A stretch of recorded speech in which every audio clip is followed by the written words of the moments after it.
ময়দানে গড়াপেটা নতুন নয়। ময়দানি ফুটবলের ইতিহাসে গড়াপেটা রূপকথাতেও জায়গা করে নিয়েছে।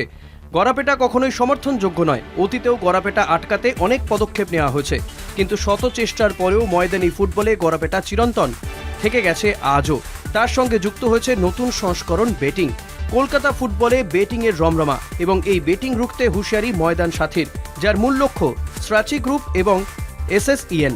গত কলকাতা লিগে বেটিংয়ের অভিযোগে আইএফের তৎপরতায় বেশ কয়েকজনকে ইতিমধ্যে গ্রেফতার করা হয়েছে।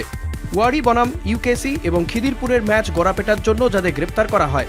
গোটা বিষয়টিতে পুলিশের ভূমিকা নিয়ে সন্তুষ্ট হলেও আইএফের ভূমিকা অসন্তুষ্ট আইএফের পদে থাকা ময়দান সাথীর প্রতিবাদী মুখ স্বরূপ বিশ্বাস এবং সৌরভ পাল। আইএফের পদাধিকারী হিসেবে নয়, একজন ফুটবল প্রেমী হিসেবে কলকাতা ফুটবলকে বেটিং মুক্ত করার জন্য হাত শক্ত করার ডাক দিলেন স্বরূপ বিশ্বাস।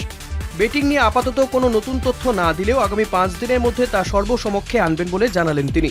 কোনো ব্যক্তি বা প্রতিষ্ঠানের বিরুদ্ধে অভিযোগ নয় বলেও আইএফএ সচিবের বিরুদ্ধে একরাশ ক্ষোভ উগরে দিলেন সৌরভ পাল। বেটিং বন্ধের ডাক দিতে গিয়ে ব্যক্তিগত রাগ এবং আইএফের সঙ্গে বেটিংয়ের আঁতাতকে তুলে ধরলেন সৌরভ। ক্যান্সারের শেষ স্টেজ পর্যন্ত অপেক্ষা করে মুখ খুললেন। প্রাক্তন ফুটবলারদের সঙ্গে নিয়ে স্বরূপ বিশ্বাস এবং সৌরভ পালদের উদ্দেশ্য সৎ বলার অপেক্ষা রাখে না।